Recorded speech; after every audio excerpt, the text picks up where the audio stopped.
All right, everyone. Thank you for joining us for episode 7 of The Locker Room. I'm Jalen Banks with one of my closest friends, Kijana Caldwell. We're two former high school teammates who both went on to play college football, and we're just talking all things, balling in the world of sports. So, my dog, how's it going? Pretty good, man. Can't complain. On a little business trip this week. So not my normal location down in South Carolina for work, but hey, we cannot miss an episode, so we got to get this thing going. Can't miss an episode, especially this week. We're going to be joined by a special guest, so we're going to need y'all to stick around. So Stay without wasting tuned. any time, let's go ahead and get right into it. So tonight, in just a few minutes, Game 3 of the NBA Finals is going to be starting. Indiana Pacers versus the Oklahoma City Thunder. Right now, the series is tied 1-1. I mean, so far, it's going somewhat as expected. You want to recap the first two games real quick? Yeah. So that first game, we get another game winner by none only than Tyrese Halliburton. Mm-hmm. Puts the game away in dramatic fashion, like always. Like at a point, I didn't know if the Thunder were going to be able to hold it at the end there, but then earlier on, I was like, can the Pacers really even come back from this lead? Mm-hmm. And no, they did. And they came back and put the game away when they needed to the most in OKC. So, like I said earlier in my predictions, the Pacers had to get a win. Out of one of those two games, they had to get a win in OKC, and they got one. So the game and the series is wide open, in my opinion. Yeah, absolutely. I had texted in one of my group chats. I said, "Don't let it be a two-score game with like 3 minutes left." That game won when they were climbing back. One of Hmm. the things that continues to be like a consistent theme with the Pacers is a lot of people can score. So through the first two games, in game 1 they had 6 people in double digits. Game 2 they had 7 people in double digits, but they've yet to have a single player in the first two games score more than 20 points. And it's just like against the Thunder, they're at least going to have 2 people, either Shea and Chet or Shea and Jalen Williams, that can go for 20 plus. The first two games, to no surprise, Shea has had 30 plus. Yeah, I he might mean, score 30 every game. yeah, which is fine. I mean, he's MVP. He's an MVP, top 3 player in the world. Like, he's going to get his, but the Pacers are going to have to find somebody. It's either going to have to be Tyrese or Pascal that step up and that can like get them over. Like, one of them has to get over that hump of scoring. Like, Hmm. if they can both, if either one of them can push 30 while everybody else does what they do, like, you're going to have 6, 7 people each game that hit double digits. One of them is going to have to go for 25 plus Yeah, if they want a real shot at winning. yep. And this that game to show it. You got a game at home Mm-hmm. coming up in game 3. This is that game to do it now. Show them that you're for real here, ready to win a championship. So it'll be interesting to see how it goes down in game 3. What's your So, predictions on that one? I'm gonna give them this one. I Hmm. think I could easily see them this series, coming down to the wire. They get at least one in Indiana. The Indiana crowd is great. It's not as good as OKC's, but it's one of the better like home atmospheres in the league. So I could see them winning this first game tonight. But Tyrese in particular is gonna have to really step up for sure. Yeah, I think he has to step up early on. It's gonna be one Hmm. of them games where he gonna need not necessarily a triple double per se. He's gonna need a 28-8 type game Yeah, where he's on his P's and Q's playing great basketball. yeah. I think he's gotta go for it early. I mean, it's like we saw it. Not that he's by himself, but he's got to kind of have that LeBron mentality. His first finals against the Warriors, where LeBron wasn't shooting great from the field. He shot like a little bit over 40% for that series, but it's Hmm. like it's the finals. We're going for broke. I'm not saying he's got to take every shot, but LeBron's mentality that series was like, look, if we're going to lose, we're going to lose. We're going to lose or win by me, Yep. and we'll live with the results. It's like, again, pitching in the World Series. Like, if the arm falls off, the arm falls off. So if you're Tyrese, I get you have a certain playing style, but in this moment in particular, it is what it is. Like, if you got to take damn near every shot, so be it. At least you went out fighting. Facts. Like, it would just be brutal if he plays this style and they continue to get outscored and he averages like 16 for the series. Bro, just go for it. If you averaged 28 and didn't shoot well from the field, so be it. At least you went out swinging. Yep. But yeah, I've got them winning game 3. I think it'll go 2-2 on their way back to OKC. And I know we had Thunder in 6, but this can very well go to Game 7. This Mm-hmm. could be a Game 7 down to the wire type of series. So I'm really interested in this Game 3. So I think Pacers can do it. I don't know if they get it done necessarily. I think Mm-hmm. Thunder might win this one, and Pacers have to get the second one. But it's going to be a very, very, very hard fought game both ways. So it's not going to be like Game 2. I don't believe. I think Game 3 is going to be a lot closer. I think it'll be hard fought because Rick Carlisle is battle tested. Like, he has a ring. If there's going to be between the two coaches, not that I'm saying Thunder's coach can't coach, but I think in a way they have a coaching advantage because Rick has done this before. Mhm. And so, yeah, I think for that reason, the series will continue to be tough. Yep, I'm with you. Well, I guess we can go on and stick with the NBA here. I know we Mhm. touched on the topic just a little bit there, but I want to go on I guess postseason NBA, not necessarily postseason, but we're getting in Mhm. that aspect of teams looking at new coaches, talking about trade talks, whatnot. But in the coaching aspect, the Knicks request to contact Jason Kidd. Mhm. What are your opinions on that? What are your views on that one? If you're the Knicks, it benefits you. Like, I don't have a problem with them doing it, but I don't see how it benefits Jason Kidd necessarily. Like, he's a great coach. We've seen him now kind of lift three franchises that were, kind of idly stuck. Like, he was able to get the Bucks to the postseason despite having, a lackluster roster, and Jabari Parker was hurt a good chunk of that time. He was able to get Brooklyn to the postseason. And then now we see him, you know, he was able to get Dallas to the finals. I mean, I know he had Luka, but in the West, he was able to get Dallas to the finals. If you're Jason Kidd, you've got the first pick of the draft, That's what I'm saying. which is going to be Cooper Flag. You can pair him with Anthony Davis. You still have other like good pieces. If Derek Lively could stay healthy, like there's a really good foundation there. Why would you leave that to then go to New York, which on paper looks like a really good situation, being that everybody stays healthy. But why would you want to go to an organization that has been relatively unstable? Indeed. I just don't know like you said, how does it benefit him in that aspect? I mean, you got a good roster. They made it to Eastern Conference Finals, Mm-hmm. but I think you've been with Dallas so long and kind of know the processes, know the facilities, know the draft picks you got coming in, know the players. It's a fresh start when you go somewhere new, especially as a head coach. You Mm-hmm. not necessarily got to earn their respect because you've done it before and you're the head coach, but you kind of do. These are grown men.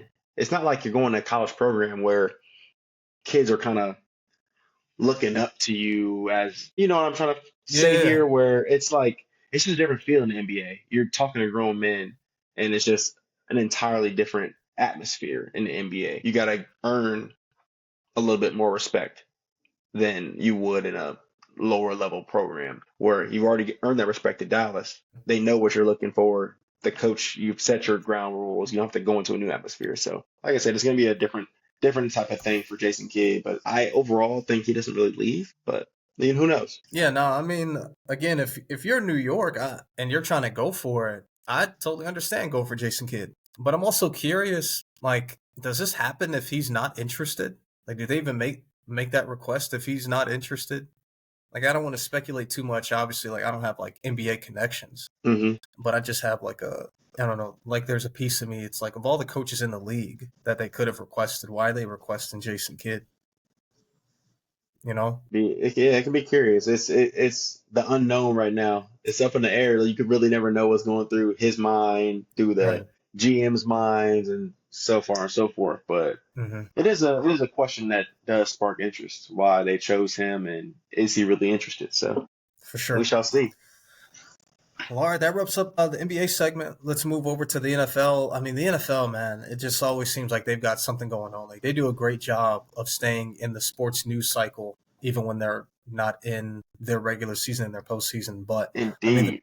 the biggest news over the past week, Aaron Rodgers is now signed on a 1 year deal to the Steelers. I mean, it's always been floated around that they had like a handshake agreement. He was dealing with like some personal stuff this offseason. I don't know if he's publicly disclosed that just yet. I've heard like a couple things. I don't want to get into all that if he hasn't been like too open about it, but he's dealing with some offseason stuff, but now he's with the team. I mean, how do you feel about Aaron going to Pittsburgh for a year. And I know, like you said, it was something that we've been talking about for the past couple of weeks now. But like as we said, when was it going to happen? What was he waiting on? And I'm not sure if there was anything specific he was waiting on, but Hmm. it did happen. He's there now. He after signing was at the first day of mandatory minicamp.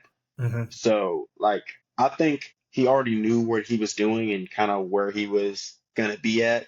It's just when the time came and it came, he's there, and I think his teammates are well excited for him. I think DK is excited as a receiver. I mean, Aaron Rodgers is Aaron Rodgers. He's always been a great quarterback. It's just what more can he bring to an organization? He had struggles in New York with the Jets, and I'm not sure if that was talent now. Has he gotten older? Can he still do what Aaron Rodgers was doing with the Packers? Hmm. That's the ultimate question nowadays. So, and it's with Mike Tomlin. Mike Tomlin has had how many consecutive years in the postseason and with a winning record? Hmm. So it'll be interesting what him and Mike Tomlin can do. So I think he has much respect for him as a head coach. So I'm interested. Yeah, I mean, Aaron can still play. That's the frustrating part about where he stands currently. Like, is he a top 10 quarterback, top 5 quarterback still? Probably not. But there's no way you watch him last year and you're like, he needs to hang it up.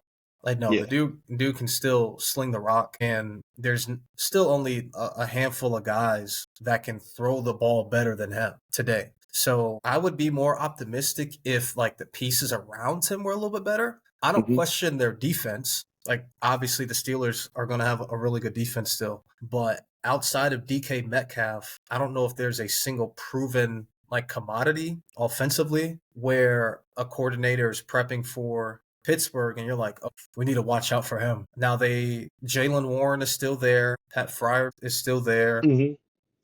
They drafted Caleb Johnson, the running back out of Iowa, who That's the one I like right there. was really I good. like him.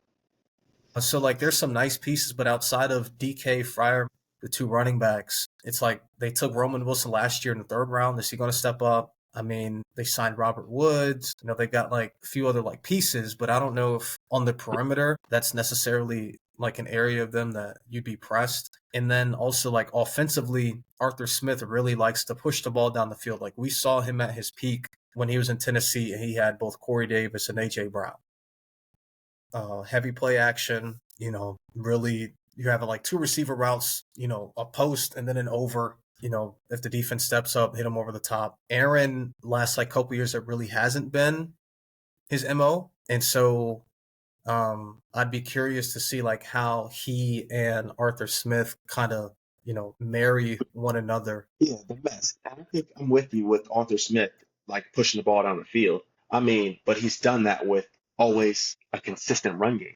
And with at that point, Derrick Henry and whatnot, and having a solid run game. Mm-hmm. Will they have one?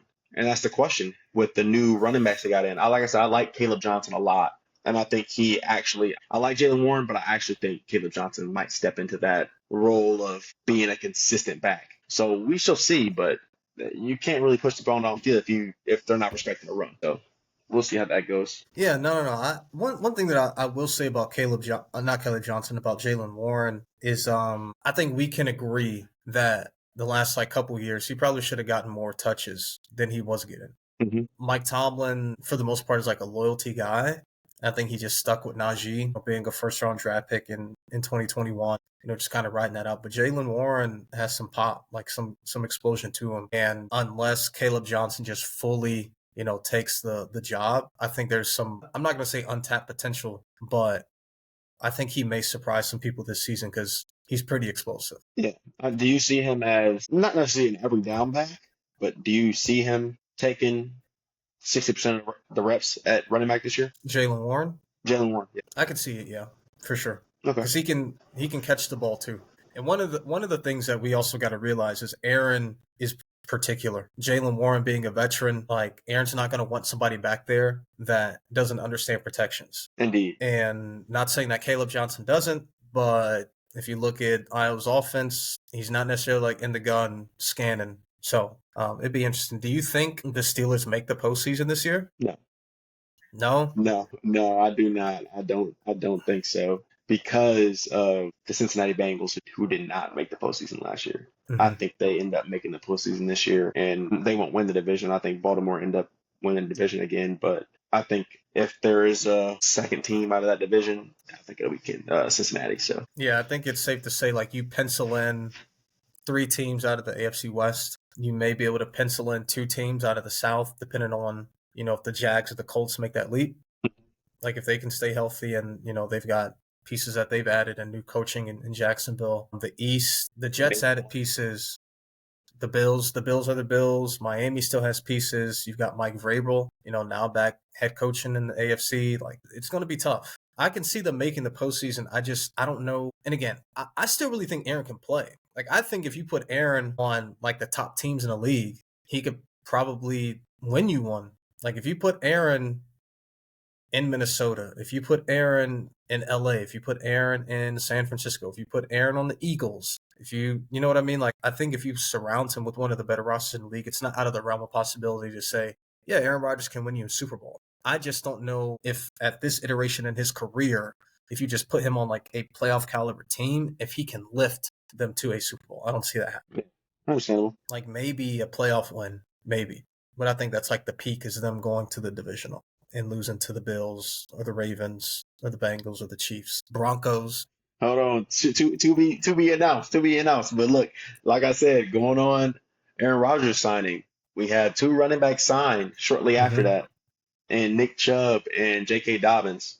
Mm-hmm. And Nick Chubb signed with the Texans, and J.K. signed with the Broncos. Any one of Yeah. those pique your interest a little bit more than the other? I mean, I'm a big Bo guy, and we've talked about how they're making a concerted effort to like really put that team together. Nobody had them going to the postseason last year, and they were able to win 10 games last year, make the postseason, and they've done nothing but draft and sign guys. And J.K. Dobbins, they were able to get for a relatively cheap price, like $4 or $5 million. They needed a running back. They drafted R.J. Harvey this year in the draft. Jaleel McLaughlin is still there. So I think of the 2 that were signed, he gets the most touches out of those guys. But the Texans do like they're just acquiring people. Like you have Joe Mixon. Now you add Nick Chubb to that backfield. Damian Pierce is still on his rookie deal. They drafted Jalen Noel, Jaden Higgins, and then their defense, like you get Christian Harris back. You have Jalen Petrie, Derek Stingley, Will Anderson is in year 3. You have Neil Hunter still. You've got Henry Toto Oto, however you pronounce it.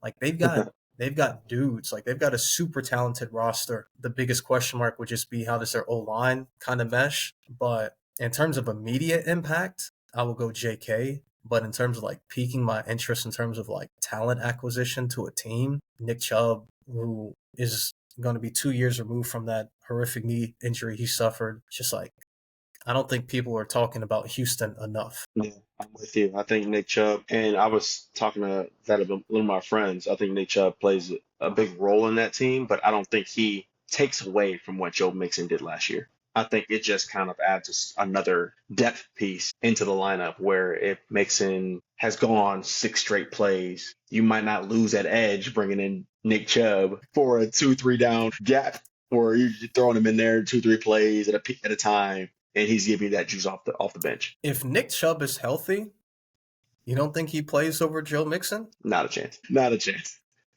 Okay. I mean, I Did we differ. did we watch Joe Mixon last year? He played well. Played great.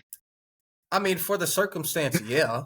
Like he for their O-line situation, yeah, he played really well. But Yeah, if Nick Chubb is back to form, he's the better running back to me. I just don't think in a time being of his injuries and what he's been through in his career, I just don't think. I don't know if he's a number 1 running back anymore in his career. I think he's a great piece where he could is a running back by committee a little bit, where Mm-hmm. he's in and out and in and out, and they're rotating backs to that aspect. I just don't know if he's an every down back anymore. All I know is I mean I pray for every player to stay healthy, but Joe Mixon better not miss a couple weeks and Nick Chubb go out there and start. Like hopefully he don't roll the ankle because they may be like, I just don't know because of last year. He got backlash. He played last year, but I don't think he still was the number 1 back for Cleveland last year. yeah, that's what I'm saying. He's 2 years removed, and then it's not as if Cleveland's offensive line situation was the greatest either. So he'll be 2 Indeed. years removed from this injury. I mean, we'll see. But Yeah, there were some other signings. Jermaine Pratt signed with the Raiders indeed. Today. earlier today. Several years started for the Cincinnati Bengals. He signed a 1-year deal with the Raiders. He had requested a trade because they just got a new defensive coordinator there and couldn't find a trade partner, so they let him go. And now he's with the Raiders. He's been like a top tackler in the league the last few years. The Raiders are another team that they're acquiring talent. They're getting pieces in there. They've got New England ties. Despite who their GM is, he's got ties to New England, so he's bringing in like hard-nosed, scrappy guys, big guys as well for the team. And then just wrapping up like some other deals. Isaiah Oliver, tight end for the Minnesota Vikings. He last year stepped up big time while TJ Hawkinson was out. He was brought in really to just be a blocker. He comes from like the Harbaugh Ravens tree where, 12 personnel, 22 personnel, he's coming in and helping out Hmm. in the run game. But they signed him to an extension. Kind of interesting. I like him as a player. Like he did a bang up job when TJ was out. But I just feel like for the money they gave him, it was like 26 total in his extension. They gave him like 28 or 26 million total in his extension. Just like as your tight end number 2, I just feel like that's a luxury that probably shouldn't have spent that much money on. But you never know how they plan to deploy him in Hmm. in the future. Let's go ahead and move. We touched on Jermaine Pratt, who's a Bengal. Let's stick with the Bengals. You've got 2 of their presumed top pass rushers not, at minicamp right now. Yeah, Shamar Stewart, man. I don't think I've seen it to this extent where a rookie has not signed and refused to play under contract for a team. And that's going into Trey Hendrickson too. I think if you got 2 premier pass rushers not on the field right now in training camp and Mm-hmm. in mandatory minicamp, that's big. That's one of the most important positions on the field. Mm-hmm. And not having them in a minicamp and training camp could be detrimental to a defense, Yeah. especially if they're not getting the reps. The physical, like not beating, but physical like nature of football, you need that before going into a season. And not getting that early on, it really hurts your team. So Yeah, Coach Johnson for the Bears had talked about how Luther Burden being hurt, impacts him and how he's like, guys are out there every day competing and it's less than ideal when you got a guy in the training room. But one of the things that I want to push back a little bit on is people like kind of bashing Shamar Stewart about sitting out. And I think the assumption is it's about money. Like it is, but it isn't. He's not sitting out for more money. Like we yeah, used to see that in the past where guys could essentially negotiate whatever they wanted for their rookie deal. And that's why in 2011 we saw the players strike because they're like, look, we can't be giving $80 million contracts to rookies who never played it down. So then they created like a scale in terms of which, if you get drafted here, this is how much you make. So in terms of total money, like he's locked in for whatever that slot is. But the hang up isn't about total money. It's about protection and when and where the money is guaranteed. So the Bengals, there's discrepancies in like where and how they can void the guaranteed money in the rookie deal. And they haven't done that with other rookies on their team in the past. And so for him, it's like, I'm not going to be a guinea pig and take less protections for myself. And I totally understand why he would want to sit out until like these particular discrepancies in the contract, they gave him these guarantees back. Like, why would you not want as much protection as possible? And so, I totally get why he's sitting out. And the Bengals, we've seen, unfortunately, they haven't necessarily, taken care of their players. Like we saw them drag their feet with the Jamar Chase deal. We see them currently dragging their feet with Trey Hendrickson and his deal currently. Like he's outperformed his contract. He led the league in sacks. He's had 17 sacks 2 seasons in a row. And they've yet to give him a new deal. And he had talked about how, if I had underperformed, they'd be asking for money back. And he's like, why can't I ask for more money now that I've outperformed my deal? And the Bengals are essentially saying, no, they're playing a game of chicken. Who's going to blink first? And both these defensive ends, have exercised their right to sit out until further notice. And hopefully in the near future, for the sake of that team, who had, one of the worst defenses in all the NFL last year, can get it sorted out for the sake of the team and help them out. Because we saw Joe Burrow had an MVP level season a year ago. He led the league in touchdown passes and he led the league in passing yards. And it's like, if the defense could just simply get a stop, force a turnover, get another sack outside of Trey Hendrickson, maybe things look a little bit different for them. Maybe they win that extra game and they're able to make it into the postseason. Maybe they're able to compete for the 1 seed instead of, the Bengals being like a 1 or a 2 like they were a year ago. So interesting time for the Bengals. Unfortunate time at the same time, because you would like for Trey Hendrickson to be there. You would like for Shamar Stewart to be there with Trey to ideally, get him up to snuff so that their defense can be what it is, especially now that they have a new defensive coordinator coming in as Lou Amarillo is down in Indianapolis, and they've got a new DC there from Notre Dame that's taking on the head DC job for the Bengals. All right, moving into our next topic. This seems to be a recurrent theme, is like list reviews. Most recently, top 10 list reviews. This week, Chris Sims, who does this year the format was a little bit different, but he typically does like the top 40 NFL QBs. And he put out his top 10 this week, and out like his annual series. And the top 10 are names you'd probably suspect to be in there, but the order is what, had a lot of people in an uproar about. At number 10, he had Jalen Hurts. At number 9, he had Baker Mayfield. At number 8, he had Justin Herbert. At 7, he had CJ Stroud. At number 6, he had Matthew Stafford. At number 5, he had Jaden Daniels. At number 4, and this is what a lot of people were upset about, he had Patrick Mahomes. At 3, he had Joe Burrow. At 2, Josh Allen, the reigning NFL MVP. And at number 1, he had Lamar Jackson.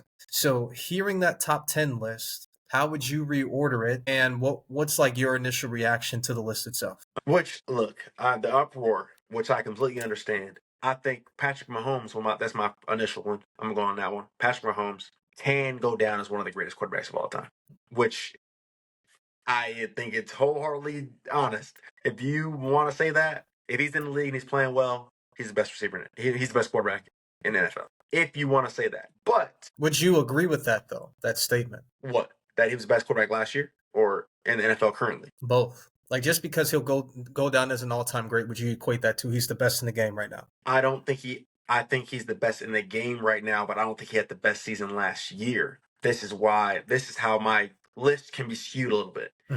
I think if I'm ranking the best quarterbacks, I think I have him at 1. But if I'm going off what I saw last year, if you get what I'm trying to say here, if I'm going off last year and let's rank these quarterbacks based on what I saw last year, he wouldn't be number 1. If you're getting where I'm going here, I think he's the best quarterback in the NFL per se right now. I think he's the best quarterback in the NFL right now, but he didn't have the best season last year. I think Lamar and Josh Allen had a better season. I think Joe Burrow had a better season. So I think right now, he's slotted at 4 right now for my list. Off of season last year, he can be slotted at 4. Because I think all 3 of those guys had a better season. I will put Joe at 1, though. I think Joe had the best season out of everybody. He didn't win MVP, but I think he had, for what he had as a team, defensively, offensively, I think Joe had the best season. I will put Joe at 1. Lamar and Josh is kind of a toss-up. I think Lamar had a better season last year. I think Lamar's go 2, Allen 3, Pat at 4. I don't think Jaden Daniels should be 5 off a rookie year. But he had a great year. I moved Stafford up a slot, put him at 5. I think Stafford continues to show what he has to offer on the field as a quarterback. Yeah. Daniels, I can move him down 1 at 6. Daniels can go down 1 at 6. 7, that's kind of a toss-up for me then. Like, I think it can be reordered just a tad. Who was currently at 7? Can you give me that again? CJ Stroud was at 7. CJ Stroud. I like Stroud. He did have a little bit of a dip, but I think that was because of the offensive line situation. I would actually move Herbert up to 7, then go Stroud and continue with Baker and Hurts. Okay. If I was to, I can honestly switch Baker and Hurts a little bit, but I think Baker gives a little bit more to a team than Hurts does. Because say if I put Baker on the Eagles, I think they win the Super Bowl still, and probably in an even better fashion. Okay. But I think that's kind of how I would rank that list off how they performed last year rather than best quarterback. Because if I went best quarterback in the league, I think I move most to 1. That makes sense. I'm not going to give my top 10 list yet, I'll save that as we get a little bit closer to the season. I would say between his list and mine, we have 9 of the same QBs like in the list, not in the same order. But I don't have CJ in my top 10. He's just outside of it. I have Jared in my top 10. And just to give, again, I've watched this countdown for 4 years now, 3 or 4 years now, and there's a lot of nuance in it. I think a lot of people, when they first see it, there could be like a lot of outrage or like misunderstanding. Like he watches the entire season. It's not just like, hey, we're just looking at this one game. And it's also like slightly a projection. So it's yes, what you did, the season before that, what you're doing currently, but also where do I see you going? And I could see why, in particular, he watched Jaden and what he was able to accomplish last season. And you could say he had a top 10 season a year ago. But where is he going to go from here? Same thing with CJ. Like CJ in 2023 was lights out for the most part. And even last year, he still showed signs of that despite, the injuries at wide receiver, losing Stefan. Nico missed a lot of time. Obviously, Tank Dell got banged up at the end of the year. Like he still was able to keep them afloat despite poor O-line play and him missing a lot of his guys on the outside. Personally, I've got Jalen a few slots higher. I think Jalen in particular, I don't want to say catches a lot of flack, but I also don't think people give him as much credit as he does deserve. Like, yes, the Eagles are great, but he's made the postseason every year as a starter. Back in 2021, nobody was calling the Eagles a powerhouse, but he was able to lift them into the postseason. It's just the last few years, they have been a powerhouse since, Nick Sirianni has taken over and he and Howie Roseman have like solidified this squad. So I've got him a few slots higher. As for the main like grievance with this list that a lot of people have, I don't think it's outlandish for Mahomes to be at 4. Quite frankly, I think going not even just last season, but the year before, like he did not play the greatest in 2023 either. Like there were some ugly games in 2023. Mm-hmm. A lot of it is blanketed by the fact that the Chiefs have won games and he's played like a major part in that. But there's reads, there's rows. If you you take away like the rose-colored glasses of like the fandom of Mahomes, you take off the rose-colored glasses of, hey, like the Chiefs are winning games, and they equate that to him continuing to be the best. But there's no way you watch Lamar Jackson last year, who was the reigning MVP the year before, go out there this past season, throw 41 touchdown passes to only 4 picks, rush for 900 yards and several other touchdowns and say that right now is better than him. That'd be disingenuous. Yep. Josh Allen, he himself did not have a ton of help on offense. Outside of James Cook, is there anybody on that offense that you're game planning for? Nobody's game planning for Khalil Shakir. They traded for Amari Cooper in the middle of the season for a reason. Dalton Kincaid and Dawson Knox, like they're solid tight ends. But outside of Khalil Shakir, who's their perimeter weapon? And he accounted for 40 touchdowns. Now, Joe Burrow's situation is slightly different. Like, I could see that being the main argument. Like, well, Joe Burrow has all these guys. Like, he has Mike Gesicki, he has Jamar Chase, he has T. Higgins. Like, he should be able to put up the numbers he did. So I could see that being the most contentious argument. But being completely objective, I don't see how you could say that Mahomes is better than Josh Allen and Lamar Jackson as it stands today. Now, I understand like winning is extremely important, but it's football. It's not basketball. Granted, like basketball is a team sport too, but there's more people on the field in football. So you need people to make plays for you. Like the Chiefs won because they played great as a team, not because the offense was putting up numbers. Yeah. And I give Patrick grace because he did lose Rashee Rice. He did have Isaiah Pacheco go down. Travis Kelce is not the tight end he once was, but he still has, at the time, he still had 3 all-pro offensive linemen on his team with Creed Humphrey, with Trey Smith, with Joe Tooney, who's now with the Bears. He had a first-round wide receiver in Xavier Worthy. And even the year before, he had Rashee Rice. Travis Kelce still was just a few yards. Had he not sat out the last game of the season, he would have had another 1,000-yard year at tight end. Hollywood Brown missed a decent bit of time, but like, I mean, I've seen Aaron Rodgers go out with Jared Abbrederis and Geronimo Allison and still hoop. I've seen Tom Brady go out with Malcolm Mitchell and Chris Hogan and still hoop. Like I've seen quarterbacks, speaking of Lamar Jackson, with Willie Snead as his number 1 receiver, a rookie Hollywood Brown as like his number 2. Who else? Like Miles Boykin. Like for a while, the Ravens didn't have anybody, and Lamar still went out there and won MVP. Like Lamar won MVP. Like I don't think people understand just how lackluster. I mean, like they had good interior offensive linemen or linemen in general, but 29 he won MVP. Who were his wide receivers? Little nobody. Nobody, and he threw 36 touchdown passes. Now, granted, his running ability opened up a lot of that, but again, that's part of the position. So this notion, it's like, oh, like didn't have people like so and so was out. Like, bro, Lamar won MVP with Willie Snead as his number one receiver before. Like, and so again, I think Patrick is phenomenal. Patrick is one of the greatest to have ever stepped on the field. But if Lamar had a ring, like if his defense was forcing turnovers in the postseason, what does that look like? Like it takes teams to win postseasons, not individual players. When the Eagles lost in the Super Bowl to the Chiefs had a defensive touchdown. Nick Bolton had a scoop and score in a one-score game. Like that's the type of stuff that gets you rings. It's not just one single player. And I know like Patrick is great, but this notion, it's like, it's blasphemous to say that he's not the best quarterback in the league. Lamar Jackson has 50-plus yard touchdown runs. Like I've seen Josh Allen break like a 60-yard touchdown run in the postseason. And I know like Patrick has had some outstanding postseason games. Like I'm not trying to discredit him, but we've got to get rid of this whole like ring culture argument for everything. Like being completely objective, I don't see how you sit here and say that Patrick Mahomes is better than these two guys. Your only argument is wins. And once it gets into that, I feel as if it becomes a weak argument. If you want to put it between him and Joe, I can see that. But like Lamar and Josh, as it stands today, the last 2 seasons, they've been better than Patrick Mahomes for sure. Mm-hmm. But real quick, before we move into like the main event, I guess you could say, with our special guest, the NCAA, changes are coming. Yeah.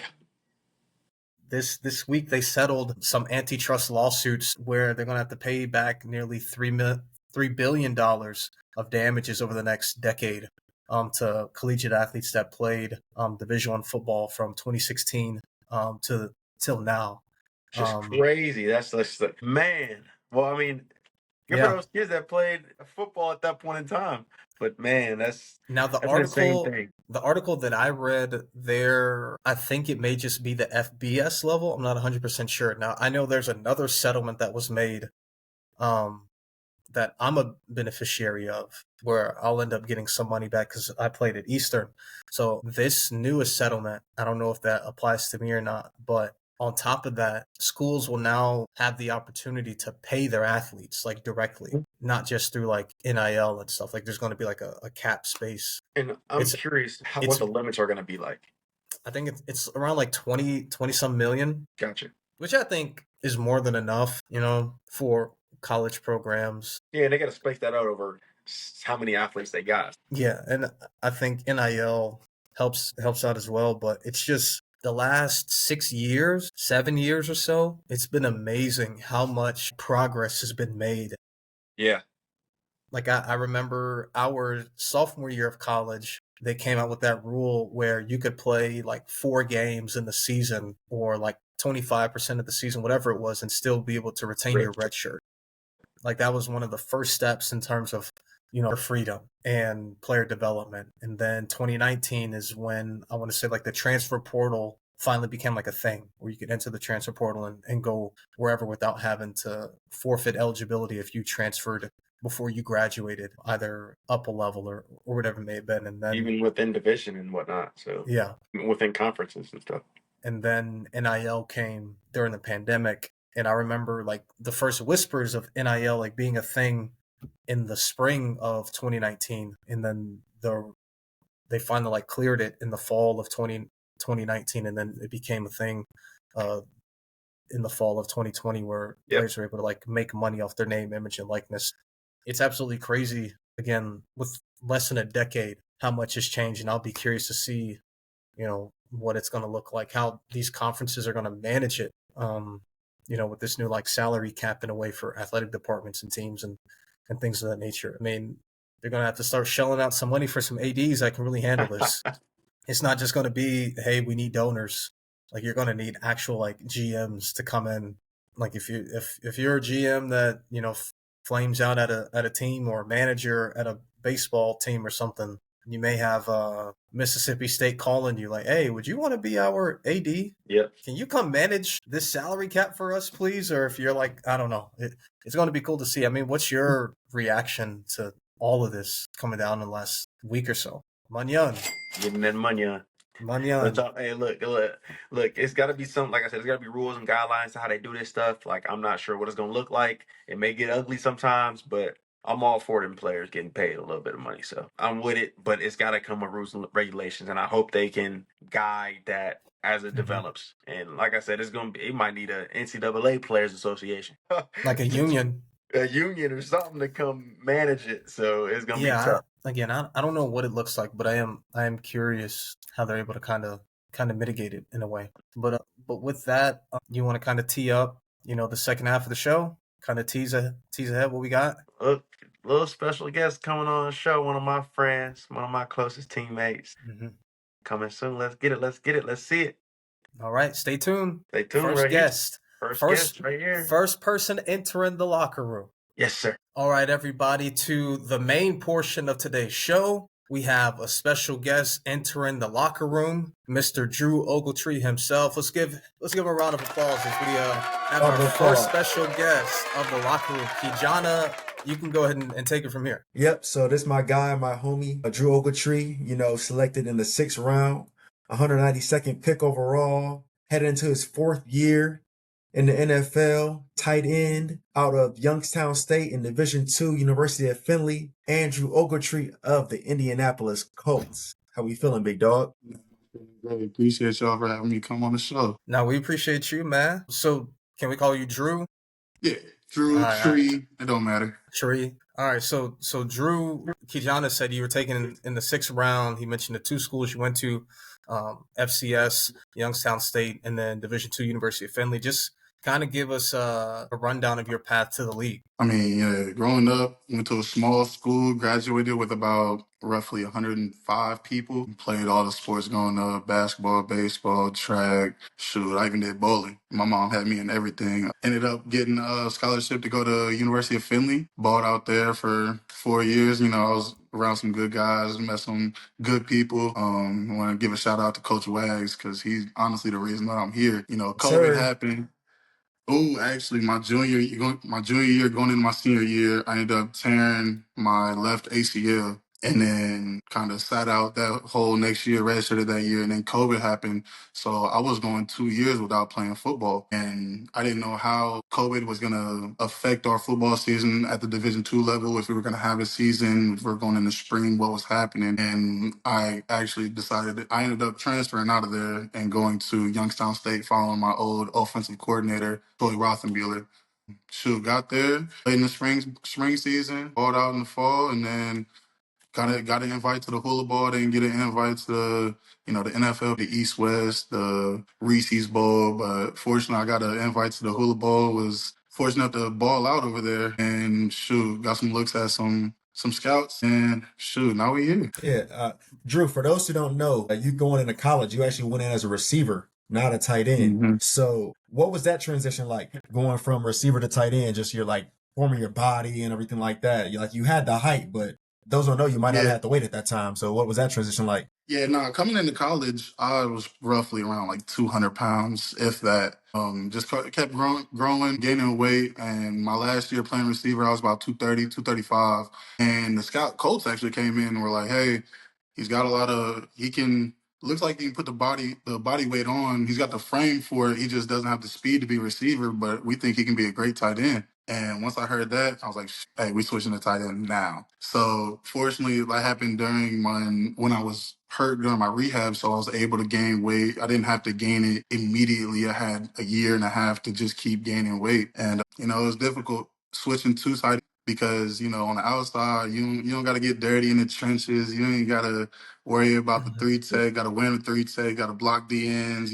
People outweigh me. I'm used to being the bigger guy in that, wrestling match, blocking. So it was a interesting transition, but luckily I had a great coach over at Youngstown State, my man, Coach Peterson. He got me right down there with my footwork, my hands, the technique of everything, and really just the lingo of playing tight end because I feel like there's a whole new ball game in there. You got to be able to do what the O line does, but then again, you got to be able to split out and go do what the receiver does and shoot. Sometimes you even got to go in the backfield, do what the running back do, and protection. Yeah. Mentally, I think mentally it was a lot harder than it was physically. I think that I always had the strength and the size to do it, but mentally just had to switch from receiver to really switch to O line because that's the one thing I wanted to hone my skills on was blocking because I've never done the in line before.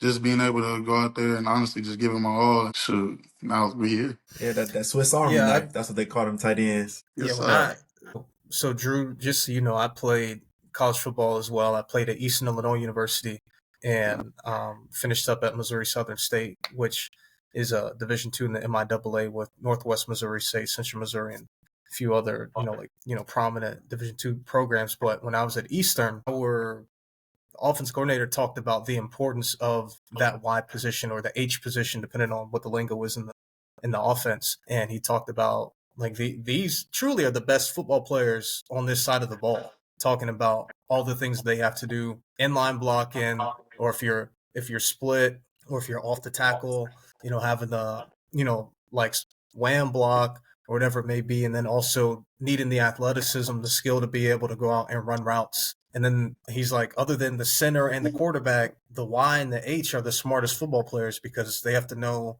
what the receivers do.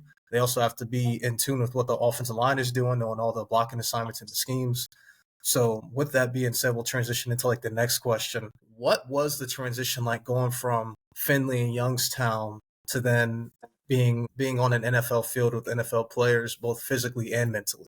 Man, the game's so fast in the NFL compared to college, and everybody's fast. You got D line running 4.3, 4.4 out here. I mean, physically, I just had to speed. Honestly, physically, you're going to go out there. It's football at the end of the day. Like 53 yards on the outside, 100 yards that way. So, I mean, once you step onto the lines, it's like, hey, I'm about to play ball. But mentally, that's really where you see a lot of guys fall off. And, they might have that potential athletically, but mentally, the game's so fast paced, you got to make decisions just like that. And wrong move, shoot, it's a pick. That's a turnover. You never know what's going to happen. So, I mean, just to be able to come in every day, be consistent, really study that playbook. I remember buying a whiteboard during training camp. I'm just in there writing by myself, different formations, different plays, making sure I got everything down because the one thing I don't want to do is step on that field and not know what I'm doing. I think you can move faster when you know what you're doing. So mentally probably was the biggest thing transitioning to the NFL. And we'd sit down, go over plays, go over formations, everything like that, just so I could get my mental right.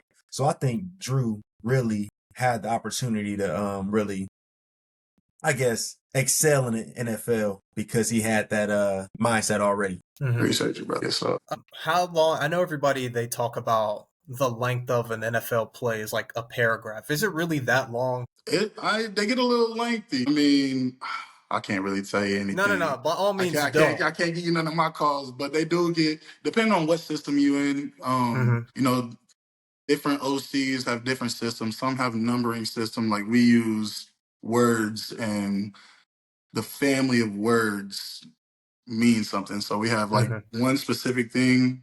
Let's see, a passing concept, and all of it is say from a random state or something like that. We got a run concept, and that's different states or cities in that state. Who knows?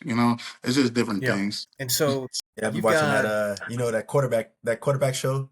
Yeah, Jalen, and then they reeling off them long plays. I'd be like, boy. Yeah. See, that's why I couldn't be a quarterback. I was on the sideline. I had one of the earpieces that the quarterbacks can hear, and I'm just listening to it. And the coach says it so quick, and boom, they already got it in their head. They know exactly how to say it. They got to read the cover. Like, I could never be a quarterback, man. I mean, I'm not going to sit here and pretend as if I know what it's like to be in an NFL huddle and get NFL play calling, but getting the playbook down was something that I'm not going to say it was a struggle, but as a quarterback, if you do not know the play, you can't do your job. Like everybody else can kind of wing it. It's like if you're a receiver, you can like just run off. Like, okay, just run off. If it's a pass play, you're good. If it's a run play, the corner ran with you, or you at least like pulled the safety whatever it may be. But as a quarterback, if you don't know the protection, you can get hurt. If you don't know the routes, you'll just be back there. Like maybe if you got some athleticism, you could just run. But yeah, no, it's I can only imagine what an NFL play call looks like, what the check is like at the line, whether you have to cut or kill, And that's the thing. You never know what your quarterback going to say. Like he can, especially during training camp. Training Mm-hmm. camp's the worst because the whole playbook's open. Whenever you get into the games, we kind of know what players are running, what checks we're gonna make, and things like that. But during training camp, shoot, the whole playbook open. So you gotta know what you're doing. You gotta be on your toes. And so, I Yeah, mean, for one of sure. the cool things about I don't know this era of football is we are seeing like more and more small school guys. You've got yourself, you've got Tyson Bagent, who you guys were able to play against while you were at Findlay, who's in the league. You've got Kyle Duggar up in New England, who played at Lenore Rhine, another Division II school. So, I mean, once Our you boy, get our boy Mike Jarrell Big yeah, Mike. you out got of Mike the Seattle Jarrell, who Seahawks. Yeah, D2. playing up in Seattle, and there's a plethora of other guys. I know I'm forgetting a few, but I mean, once you get to that level, can you tell the difference between guys that went to smaller schools like a Division II or an FCS compared to guys that may have went to your traditional Power Fives? Real quick, shout out Jaleel McLaughlin, my teammate over at Youngstown State. He was D2 as well at Notre Dame College. But I mean, Hey. you can't really tell the difference once you get in the locker room. So, Hmm. ball is ball. And they always Right. say, whatever, like, they're going to find you. Wherever you are, they're going to find you. And I Hmm. mean,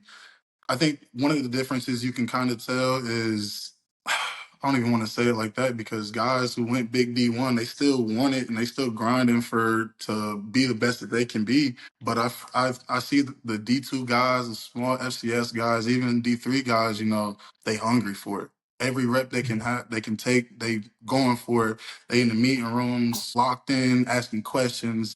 You can just tell, okay, you went to a small school and you coming from a small school myself, I can respect the guy really trying to come in and work because shoot, coming in, we used to playing one of the big things from big school to small school. We used to play in shoot, Jalen, you probably know we used to play in front of 1,000, 3,000 people, Hmm. maybe. You come in, you playing in front of 70,000, 80,000, it's loud. Like I remember we on the road, we played Kentucky Wesleyan. You can hear everything. And then you go down to Tennessee, you go down to Houston, you can't hear nothing. So but that's really the only difference I see from small school guy to big school guy. You want to take I got you. I the got you. stadium question, Kijana? Well, I guess. Well, before we get into that, I'm just gonna. Before we get into that, I want to know like when did you know you could play in the NFL? After I talked to my first scout, after we beat Shepherd in the playoffs, they came in and talked to Smooth, Jason Moore, and shoot, they were like, Mm-hmm. "Yeah, I like your game. Say You more. got a shot. You got a shot to really do something." And once I heard it come from a scout's mouth, I was like, "Oh man, maybe I do have a shot."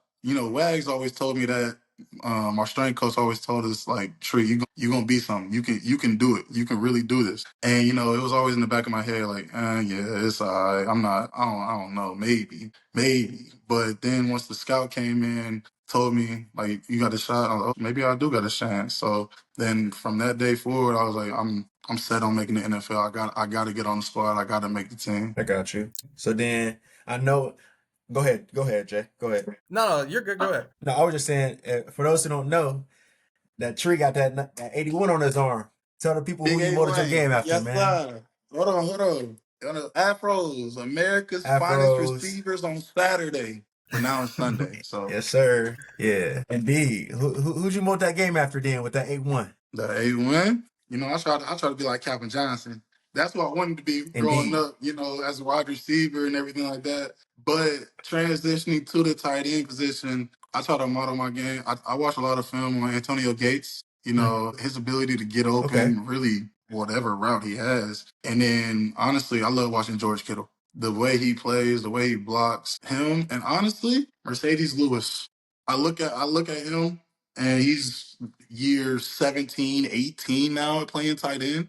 Yeah, And yeah. one of the things I learned from him, hey, if you can block, you can play in this league for a while. So just trying to mold my games after them, not really molding my game specifically to their style, but taking parts that I like from their game and trying to incorporate it in my own. Like Yeah, I that. know. Like this past draft, a lot of people were shocked that Colston Loveland from Michigan went before Tyler Warren. And one of the things that Kijan and I had talked on the pod is Colston Loveland played at Michigan with Jim Harbaugh and Coach Moore. If you Mm-hmm. play at Michigan, you got to know how to block. So in terms of blocking compared to the rest of the class, he was head and shoulders above because he had did it for 4 years. And when you're making that transition, like this is no slight to Tyler Warren, like he's a good blocker, but you know for a fact you've almost got like an extra tackle with Colston Mm-hmm. Loveland because he's down in the 3 point, taking on a wide nine or crashing down and crack blocking each and every single game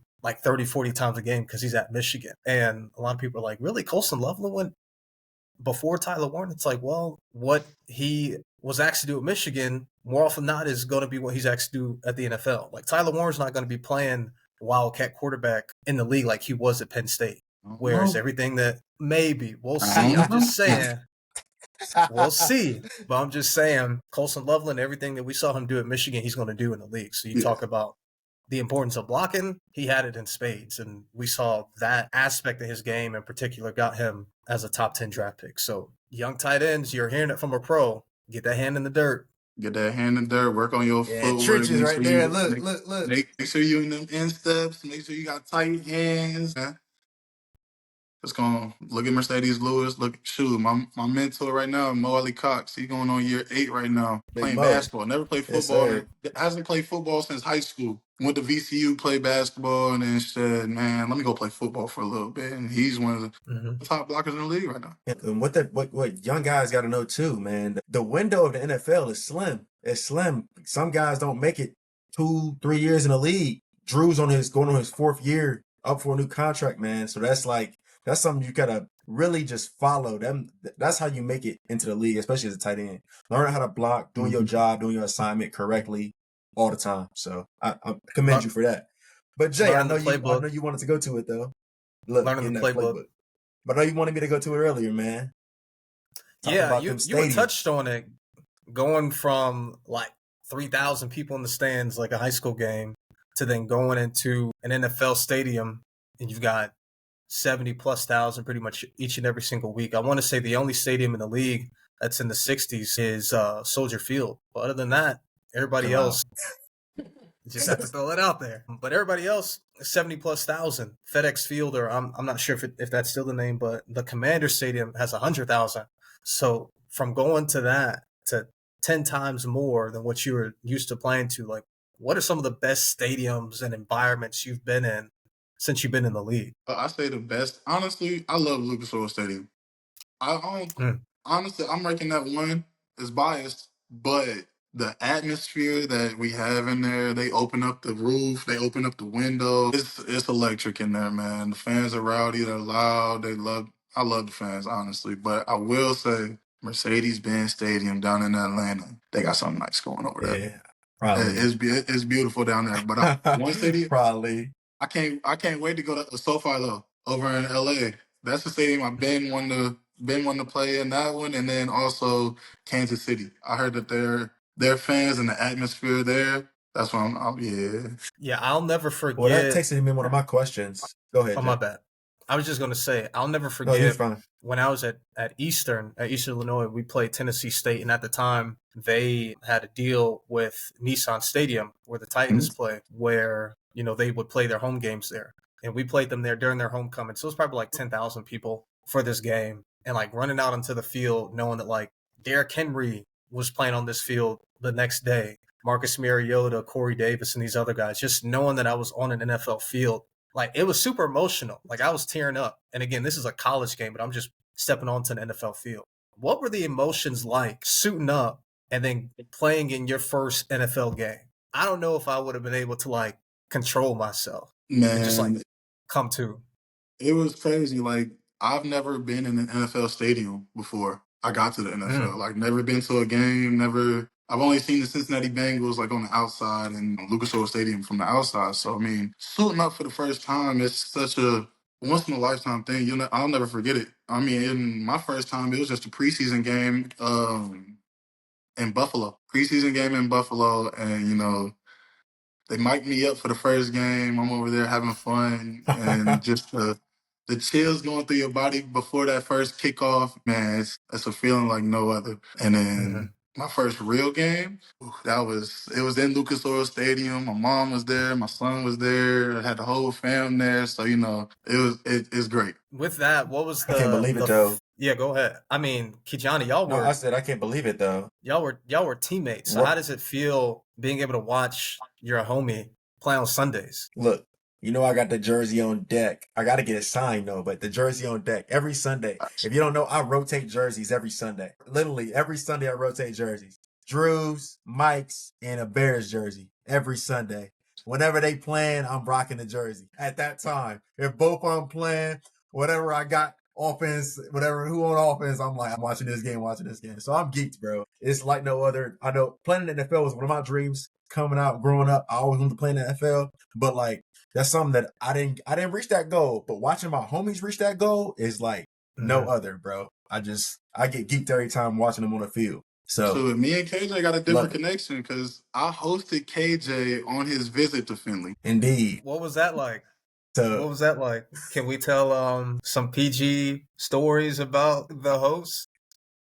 I don't really know if I got any stories. I just remember seeing a skinny kid from Oswego, Illinois. Look, I was skinny. Look, because the thing was, if they don't know, bro, me coming into Findlay, like I said, skinny. I was like 160 something pounds, playing receiver. I'm walking in the door, man. I see Drew, 200 something, 6'5" receiver. I'm like, see, look, I see Smooth, 6'3", 210-pound receiver. I'm like, hey, I see Arion, fast, I don't know what. I'm like, man, how do I play at Findlay? 2 lead receivers, and I'm like, man, how I play? Find a way. Find your way on the field. Redshirt freshman year. I remember coming in, seeing Smooth and everything. Me thinking, like, coming out of high school, I'm like, man, I'm going Division II. I'm about to go in there. I'm going to ball out. I'm going to start my first year. I'm going to get this many catches. I'm going to do this. I'm going to do that. And then you get there, you realize, oh, man, these boys some dogs. They've been to war together already. Yeah, no joke. They can be some grown-ass men. No, to that point, and I'm happy you're on. I'm happy we, kind of got around to it. I don't think people realize just how much talent there is at all levels of football. Like, I started my career at Eastern, ended up transferring to a Division II school. When I tell you, other than, on occasion, the lines may not be the same, from, Division I down to Division II, the quarterback play may not quite be the same going from Division I to Division II, but there's still a ton of guys that could very well play at the FCS level, the FBS level, that are at the Division II level. Sometimes, your recruiting just didn't go your way. You went to a small school. But truthfully, one of the best teams, period, that I ever played against was Northwest Missouri State. Now, granted, they're the Division II powerhouse right now. But walking on the field and seeing them was almost no different than walking on the field and we were playing Northern Illinois University, or maybe they're just slightly smaller than when we played Indiana or Arkansas when I was at Eastern. They were physically a top 3, top 4 team that I had ever played in all of college at the Division II level. And it's just when young guys are going through the process from transitioning to, high school to college, or just if you're in high school and you want to play collegiate sports, there's competition everywhere. So leave no doubt in your preparation, leave no doubt in your lifting, whatever you can do to get better, do it, because there's so many great football players, throughout all of college football. So I think it's dope that we're seeing more and more guys, be able to transfer up and compete. If I'm not mistaken, y'all had a guy from Findlay that transferred to Purdue and started. Indeed. Jefferson. Indeed. Yes, that's Jeff. Years ago, because of the transfer portal, that wasn't even a thing. And so I just think it's awesome that because of the transfer portal and just because of, technology, more smaller school guys are able to get noticed and get those opportunities that wouldn't have been there 10 plus years ago. Nah, and to piggyback off what you said about the differences between the D2 and FCS and all that, of course, it's the line, it's the depth. But honestly, when you get to them outsides, receivers, the DBs, backers, running backs, It's the same. It's the same thing, man. Mm-hmm. It's all about Yeah. depth. No, for sure. Yeah, depth for sure. Like when I But transferred, my bad. But I was just gonna say, like when I transferred to Missouri Southern, I thought it was gonna be sweet, and I was like, it's like dudes in this conference. Like, ain't sweet down there, And especially shoot, because they hungry, bro. They're hungry. yeah. yeah. And shoot, when I transferred up to Youngstown, I'm looking around like, shoot, I know a lot of boys from Finley that can come on this team and be a starter day one. Mm-hmm. We just might have not had the scouting and recruitment as some of these other kids. So Or the there's talent grades. everywhere. Yeah. Grades Play, too, yeah, plays a part in that play a too. huge part. Yeah.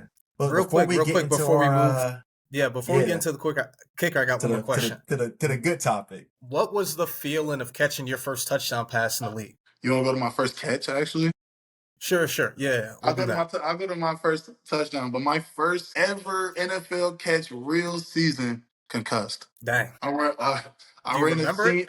You said what? Do you remember catching it? Oh yeah, I remember catching it. I remember everything. I guess that. Hold on. So we're the two motion the tight another tight end. We're the 12 personnel. We motion the tight end. Mm-hmm.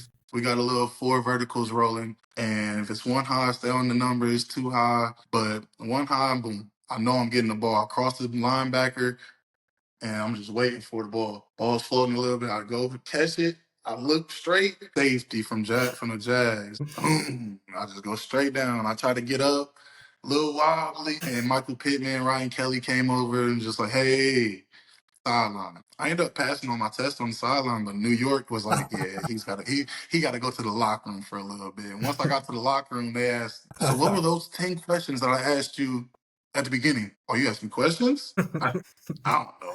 My first touchdown was against the Rams. We were trying to make a comeback. We were down 2 scores. On that drive, I had two completions for about 20 something yards, and got down to the red zone. We called a play that we called earlier in the game, and AR scored a touchdown on there. And we ran the same thing. They tried to switch up the coverage. The safety didn't see me leak into the flat, caught the ball, and I thought I was going to just have a little walk-in touchdown. But yeah, they came, got me in the legs, got me down, kind of hurt a little bit, but sure got up, spun the ball, hit my little Dougie. You know, I kind of honestly, I blacked out because I'm just screaming over there, having a good time.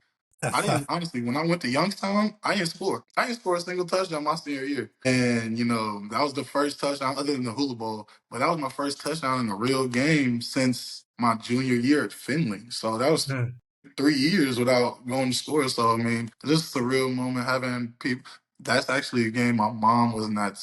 My rookie year, both times I scored, my mom wasn't at the game. So I kept telling her, hey, stay at home, man, stay at home. Let me do my thing. But that should be a goal this year. We got to get you a TD with your mom there. Oh yeah, most definitely. I think she was at the Pittsburgh game when I scored this past season. Okay, cool. I caught a pass from Joe Flacco. Look, hey, show the enjoy. Shout out Mr. Moosby.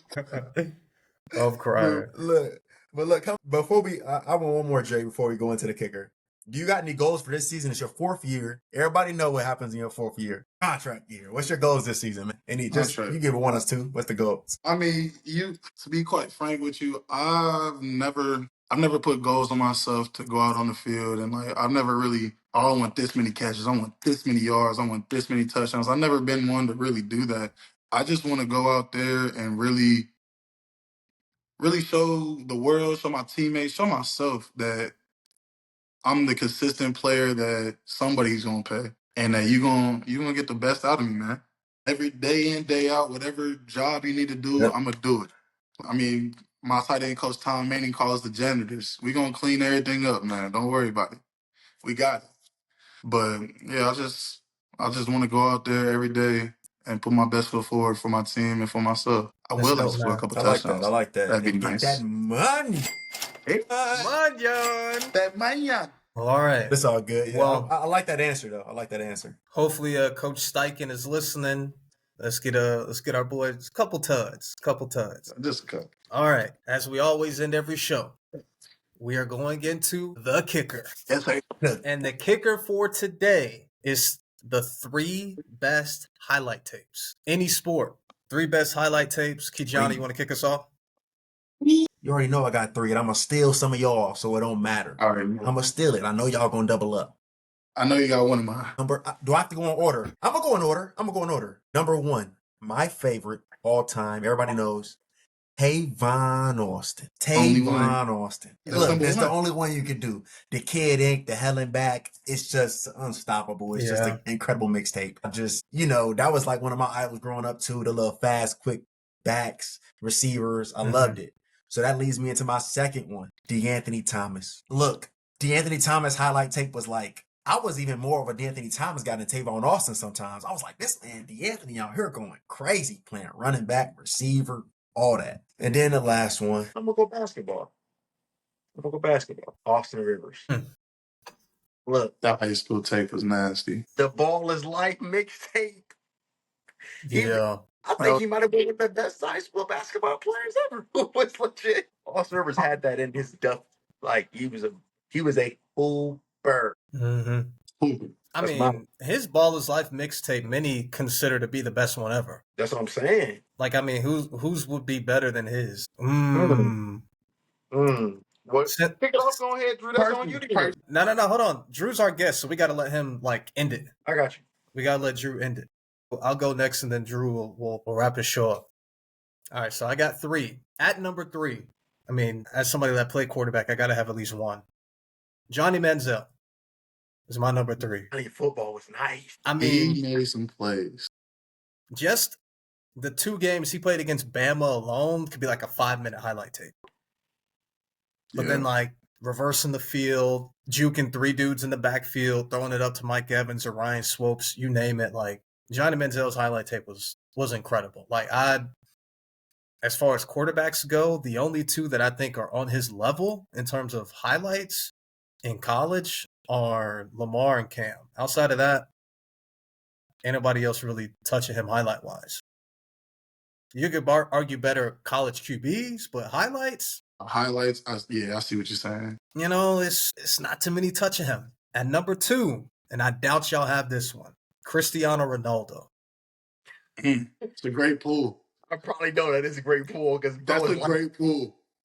Cristiano, bro, I'm not even a soccer dude, but Cristiano Ronaldo's highlights, you'd be like, yo, I really don't know what's going on, but I know that shit is wrong. Like, Cristiano Ronaldo had people tuning into the World Cup who don't play soccer. They never watch soccer just to see him do some. Him footwork, I don't even know. I'd love to see him run routes because when he was in his prime, he was otherworldly. Like his soccer highlights was again, I don't know much about soccer. I don't watch it, but I know that's different. So that's my number 2. At number 1, I'm going basketball. Magic Johnson. I respect it.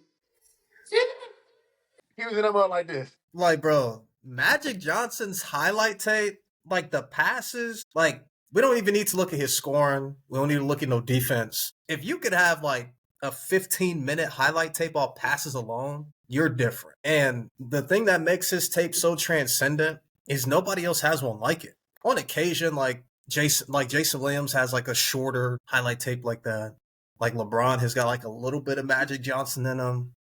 But Magic Johnson has 15, 20 minutes worth of highlights, just him passing. No looking, bounce passing full court, between the leg, behind the back, you name it. It was otherworldly. So that's my number 1. I mean, he was doing those things back in the day. What was he, 6'9", point guard? Yeah. Huge, bro.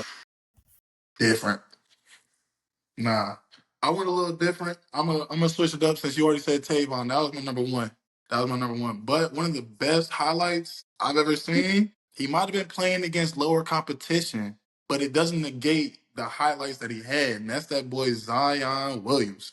The things he was doing in high school, I don't know, bro. It was every single game he had at least 3 highlights. Granted, he was playing against people about yay tall, but the boy was still hooping. That's not his fault. He was the same age as them. It's not his fault. It's just he went to that school and that's who they played. But at the same time, it's not like he only did that in high school. He's done that at every level. You're not wrong. He's still fast break by himself, windmilling, 3. Doing whatever he wanted on the court. Grown man ball. Yeah, it'd be one thing if it was just high school, but he's same highlights you see from 2017, you see in 2025. Yeah, he's got to stay healthy. He can stay healthy. He'll walk highlight. Second, y'all don't know if y'all hip to it, but his name's Quay Parker, one of the best high school dunkers in the world. Hey, whenever we get off this, y'all got to go look him up. You at home, go look up Quay Parker. That's all you got to do. Where's he from? And no clue. I just know he hooped. I don't think he ever panned out. I know he went Big D1, but he didn't. I don't think he panned out and made it to the NBA. I heard of my that. last one, I tried to go 3 sports. You know, I tried to go basketball or football, basketball. I'm on the baseball now. Y'all gotta go check out that boy Brandon Crawford. Smooth with it. Smooth with it. Either him or Brandon Phillips. One of them two. Y'all go look up their highlights. Them boys smooth with it. I tried to show my son. I tried to show my brother they highlights. This what you need to play like. If y'all want to play baseball, this is it. But that's the crazy thing. Like highlights in baseball, if you're saying baseball highlights that good, they gotta be great. Cause you I'm just a telling you, home run or you're doing or you just pitching good. I mean, I they love both baseball, but like you they, gotta be doing something crazy to have some great highlights. they both in the middle of the field. One plays second base, one plays short. I'm always nice. I love watching baseball highlights. Yeah. But I'm a sure, baseball yeah, guy. you said what? I'm a baseball guy too, so I feel that. I feel that. Man. But But that's look, my top 3. I love the list we got right there. There was some good lists. I want to really know what the fans at home got for me. I really want to know what they got. Let me know what y'all highlights is. Best highlights all time, any sport, let me know. But before we leave, Tree, you in the nap town in Indy. 317. What is your predictions with this game 3 game? And not even the game 3 game. What's the rest of the series like? Yes, sir. That's all I gotta say. I hope that they win these next 2 games at home. They can go to OKC. They can lose that one. Okay, it is what it is. They go down 3-2. If they have a game 6 here, a chance to win the finals, that stadium is going to be rock. It's going to be rocking tonight. But a chance to win, because when they had the chance to win the Eastern Conference Finals, they won. City was going crazy. You know, I live right by Game Bridge, so they was outside. I'll say that. I mean, both of y'all are there. What's it like being in the city during this time? It's amazing. It's amazing. You know, everybody. I mean, the only thing I will say is not amazing is the traffic. Everybody Yeah. want to go to the games. Everybody want to be there. I don't know. I don't like sitting in traffic. That's one of the downsides of living downtown. But shoot, I love living down here. Great food spots. I mean, shoot, and it's a nice city just to walk around. Right. They got fans out here got my girl bringing out the old Pacers jersey. I got the Paul George joint Christmas edition, rocking the Pacers jersey. I said, look, they really tapped into the city right now. But no, it's good for the city. You know, the Pacers winning good for the city. You got the Fever, they hooping. You got Caitlin Clark. That's I ain't gonna lie, she cold. I can't wait till she comes back and I can make it to another game. And then shoot, we gonna go out there this year. We're gonna do our thing. Yep, I like that. I like that. I mean, y'all got the pieces. So y'all put them together now. Yeah, I mean, if y'all, long as JT in the backfield, I ain't gonna lie, that might be one of the best athletes I've ever been around. The way I don't know, he different. He's one of And that them. boy ball. Look. He one of them. Handing the ball, he gonna run. He gonna still hold this wide. I like it. But I'm glad you was able to get on here with us today, Tree, man. It's good to get you on here, get a little special guest, the first one, and just give the people a different perspective of NFL, just your life, what's different between how you grew up to what you're doing now, and really just showing everybody that NFL players are people too.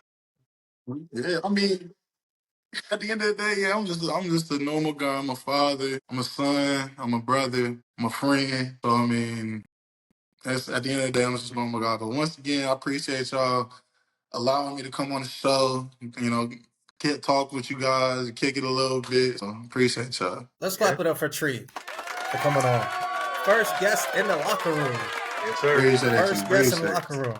Well, as always, thank you all for joining Locker Room. Tree, thank you for joining us in the locker room today. As always, you know, like and subscribe. Follow us on social media, Instagram and TikTok at the Locker Room Pod. Tree, you want to give your socials out so people can follow you?